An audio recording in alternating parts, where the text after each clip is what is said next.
बीच एक हफ्ते में दूसरी बार पुतिन के परमाणु बॉम्बर और फाइटर जेट अमेरिका के करीब पहुंच गए। हाल ही में रूसी बॉम्बर और लड़ाकू विमानों ने अमेरिका की हवाई सीमा में घुसपैठ करने की कोशिश की थी, जिसके बाद अमेरिका का रक्षा विभाग पेंटागन एक्शन में आ गया था। उसने तुरंत अपनी वायुसेना को अलर्ट किया और अपने F-16 फाइटर जेट को रवाना कर दिया, क्योंकि अमेरिका के अलास्का के हवाई सीमा के नजदीक पुतिन का घातक Tu-95 परमाणु बॉम्बर और 3 सुखोई लड़ाकू विमान मंडरा रहे थे। उस वक्त अमेरिका ने यह दावा किया कि उसके F-16 विमानों ने रूसी बॉम्बर का पीछा किया, जिससे घबराकर वो बॉम्बर और तीनों सुखोई विमान उसकी सीमा से दूर चले गए। इसके बाद अमेरिका ने राहत की सांस ली, क्योंकि पुतिन कई बार अपने दुश्मनों को सबक सिखाने की चेतावनी दे चुके हैं।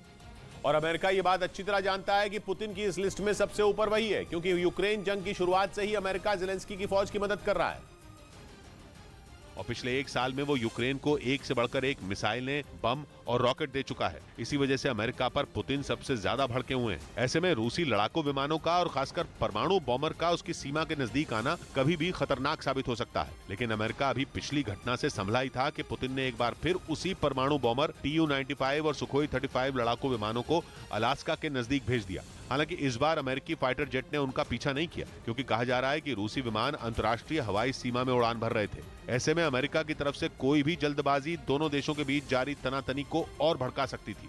इधर दिल्ली और मुंबई में बीबीसी के दफ्तरों पर चल रहा इनकम टैक्स डिपार्टमेंट का सर्वे 60 घंटे बाद खत्म हो गया। लेन देन में गड़बड़ी के आरोपों पर इनकम टैक्स डिपार्टमेंट ने 3 दिन पहले अपना सर्वे शुरू किया था और दिल्ली और मुंबई में बीबीसी के दफ्तरों पर इनकम टैक्स डिपार्टमेंट का सर्वे लगातार 60 घंटे तक चलता रहा। सूत्रों के हवाले से खबर है कि सर्वे में इनकम टैक्स डिपार्टमेंट के हाथ कुछ सबूत लगे हैं, जिनसे पता चला कि बीबीसी ने अपनी आय को कम दिखाकर टैक्स बचाने की कोशिश की।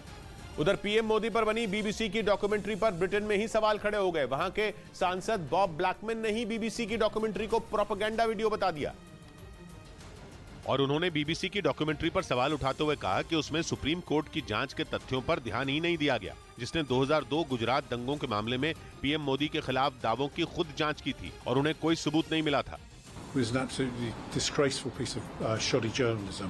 ब्रिटेन के सांसद बॉब ब्लैकमैन ने यहां तक कहा कि ये एक प्रोपेगेंडा वीडियो है, जिसे रिलीज ही नहीं होना चाहिए था। इस बीच पुतिन का प्यादा बने बैठे बेलारूस ने अमेरिका को जंग खत्म करने का एक ऑफर पेश कर दिया। वैसे बेलारूस के राष्ट्रपति लुकाशेंको का ये ऑफर कम, उनका छोड़ा शगुफा ज्यादा है, क्योंकि पत्रकारों से बातचीत के दौरान उन्होंने बाइडेन को बेलारूस आने के लिए कह दिया। और ये तो कोई बच्चा भी बता सकता है कि बाइडेन बेलारूस जाने के बारे में सोचे भी, ये तो हो ही नहीं सकता, क्योंकि बेलारूस वो देश है जो सिर्फ पुतिन का जिगरी ही नहीं है, बल्कि खुलकर युद्ध में उनका साथ भी दे रहा है। खुद लुकाशेंको भी ये बात जानते हैं, इसलिए उन्होंने इसके लिए बाइडेन पर ही ठीकरा फोड़ा और कहा कि वो बेलारूस नहीं आएंगे, क्योंकि वो खून खराबा ही चाहते हैं। बेलारूस रूस का लॉन्च पैड बना बैठा है। वो यूक्रेन और रूस दोनों का पड़ोसी है। उसकी इस लोकेशन का फायदा उठाकर ही रूस की सेना पिछले साल 24 फरवरी को बेलारूस से ही उत्तरी यूक्रेन में घुसी थी। लेकिन